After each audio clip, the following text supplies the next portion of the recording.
Hello my dear sewing friends, it's Alisa and I'm really happy to see you here. And it's September, so it's time for Project Dress a Girl. This year so far, and fingers crossed that I can do some more, but so far I've made 9 dresses, and I know that it's not a lot, but I loved what Mari said in her opening video, her kickoff video for Project Dress a Girl 2025.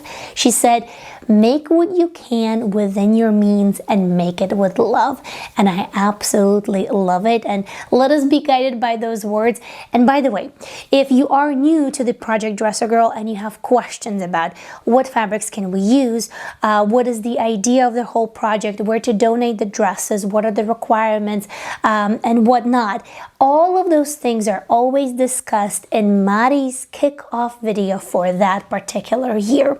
So please find the link for that kickoff video for this year in the description of this video, so that way you can listen to it, you can gather all of your information, and you can have it from the original source. If you're not familiar with Mari, well, first of all, she is a dear friend of mine, and she is the organizer, the beating heart behind Project Dress a Girl. So as always, check out the kickoff video, check out her channel, a ton of useful information there, along with tutorials for the dresses, tutorials for the pockets, and more. So it will be right there in the description and in a pinned comment. This year I didn't do a featured pattern for Project Dress a Girl, but I did draft a new one just for my personal use, something that comes together very quickly, and I made 6 of those dresses, 3 in pink and 3 in this beautiful blue with a whimsical print.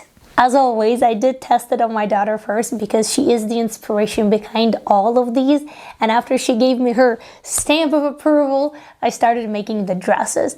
And the pattern is very simple. It has just one big patch pocket. It has 2 pattern pieces, one for the front, one for the back, and they're nearly identical. And then it has some miscellaneous pattern pieces like 2 for the straps and little facings for the front and the back. And that's it.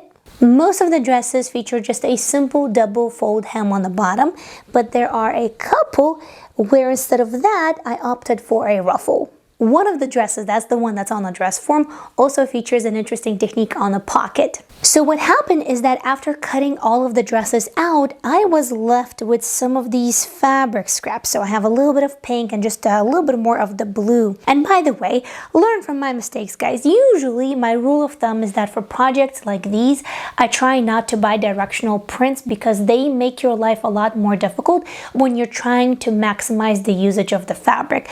But I did fall in love with both of these prints and I just couldn't resist, so I bought them, and then later on realized, oh goodness, these are actually directional. But anyway, I had a little bit of these pink fabric scraps left, and the print is butterflies. So when I was looking at them, I thought, wouldn't it be fun to utilize some of these butterflies and turn them into this sort of like a 3D patch? We're not going to go in full right now over the technique, but we will do that in future videos, so definitely subscribe if you haven't already, so that way you can see it.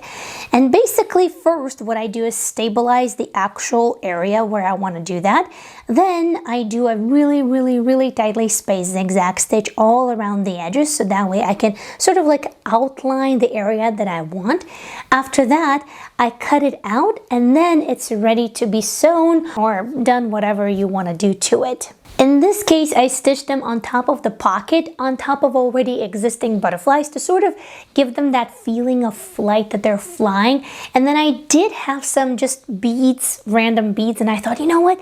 This might look actually fun and nice as like the middle of the butterfly, so I stitched those on there as well. It is rather simple, but I do feel that it adds just a little bit more fun to the overall dress. Continuing the topic of butterflies, I have one over here that is hand painted, and this is a Raglan sleeve dress. So you can see there's the top, there's a skirt. We also have pockets, one on each side, and this is a free pattern that I did for Project Dress a Girl, I believe about 2 years ago. We have some bright colors here. I have one in orange with a butterfly and one in really bold green with a daisy. Both tops of these dresses, including the little applique designs, have been made from fabric scraps. And just in case if you don't watch my channel on a regular basis, I actually do work a lot with fabric scraps. I make a lot of clothes for myself, for my daughter, for my husband. I just find it inspirational, creative.